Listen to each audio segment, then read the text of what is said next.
So Jesus was on his way to heal the little daughter of Jairus.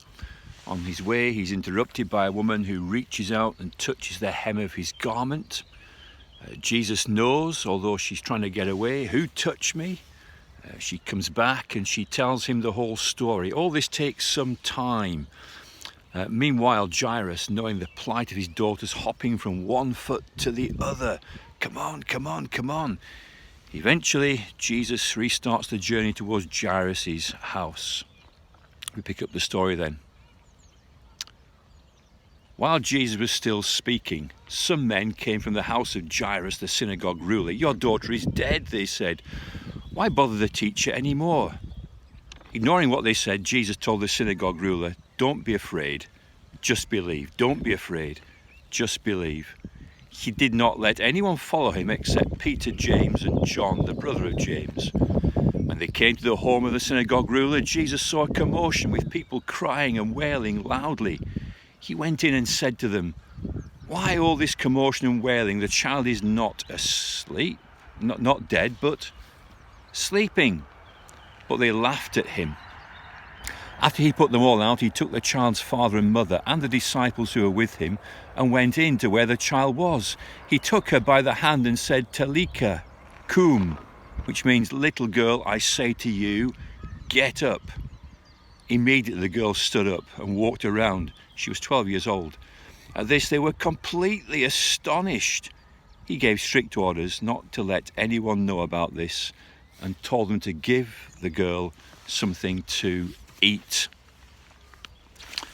Resurrection from the dead. An amazing and awesome miracle has taken place.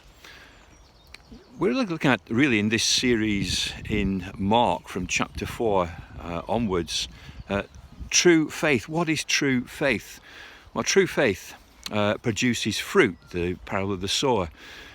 True faith cannot be hidden. You don't put a lamp under a bowl, you put it on a lampstand. True faith grows, the parable of the mustard seed. It starts small, but it does grow. True faith is found in the most unlikely places. The demon-possessed man with the legion.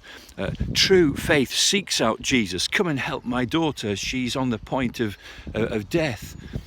True faith reaches out to Jesus. "If I only touch the hem of his garment, I will be healed." True faith cannot be silent. "Who touched me?" And now this morning, true faith believes in the darkest of circumstances. Your little daughter is dead. Why trouble the teacher anymore? And Jesus' words are the focus for this morning. Don't be afraid, only believe. Now, whatever circumstance we're in, are we Christians? Do we know that Jesus is the Son of God, the creator of the universe? Then don't be afraid, only believe.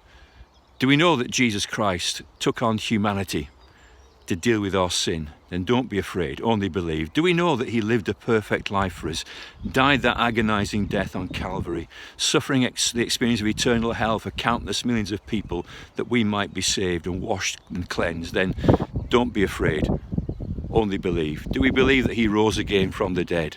Don't be afraid, only believe. Whatever circumstance you're facing today, however bleak it might seem to be, don't be afraid, only believe.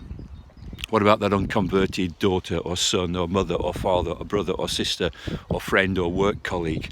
They seem to be an impossible case. They're dead in their sin. Don't be afraid, only believe. Keep on in prayer. Keep on trusting him. Don't be afraid, only believe.